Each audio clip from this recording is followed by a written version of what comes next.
பச்சையம்மன் ஜோதிடம் நண்பர்களுக்கு அனைவருக்கும் வணக்கம்.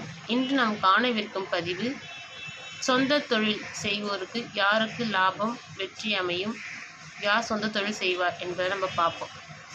இப்போது ஒவ்வொருத்தருக்கும் ஒரு தசையும் நடக்கும். ஒரு ஜாதகருக்கு 10ஆம் வீட்டு அதிபதி தசை நடந்து 10ஆம் வீட்டு அதிபதி நல்லா ஒரு பலமாக இருக்கணும். அவர் பாவர் கூட சேராமல், வக்ரம் பெற்ற கிரகங்களோடு இணையாமல், ராகு கேதுவோடு சேராமல் அப்படி இருக்கும் பட்சத்தில் அவர்கள் சொந்த தொழில் செய்வாங்க. சரி, இப்போ சொந்த தொழில் செஞ்சால் மட்டும் போதுமா? அது லாபம் யாருக்கு வரும் அப்படின்னு நம்ம பார்த்தோன்னா, நம்ம ஒரு ஜாதகத்துக்கு பார்த்தீங்கன்னா 8ஆம் அதிபதி தசை நடந்தால் கஷ்டம் 1008 நம்ம ஒரு நெகட்டிவாக நம்ம சொல்கிறோம். ஆனால் 10க்கு 11ஆம் இடம் எதுன்னு பார்த்தீங்கன்னா ஒரு ஜாதகருக்கு 8ஆம் இடம் தான். அப்போது 8ஆம் இடம் நல்லா சிறப்பாக இருந்துச்சுனாவே அப்போது அந்த ஜாதகருக்கு தொழில் மூலியமாக லாபம் வர வாய்ப்பு உண்டு. இப்போ 10ஆம் வீட்டு அதிபதி 8ல் அமர்ந்துச்சுன்னா நம்ம உடனே ஒரு நெகட்டிவான ஒரு ஃப்ரேம் கொண்டு வரோம். அப்படி கிடையாது.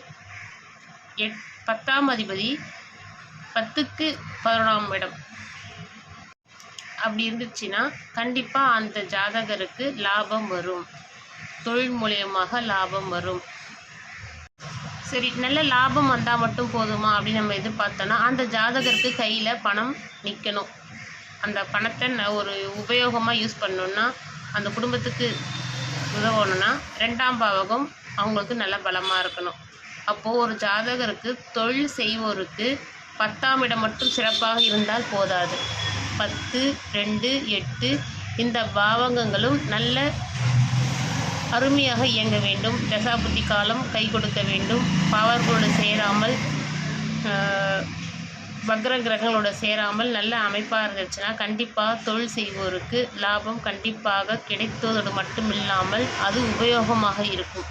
நன்றி, வணக்கம். மீண்டும் அடுத்த பதிவில் சந்திக்கிறேன். உங்கள் ஜோதிடர் கவிதா.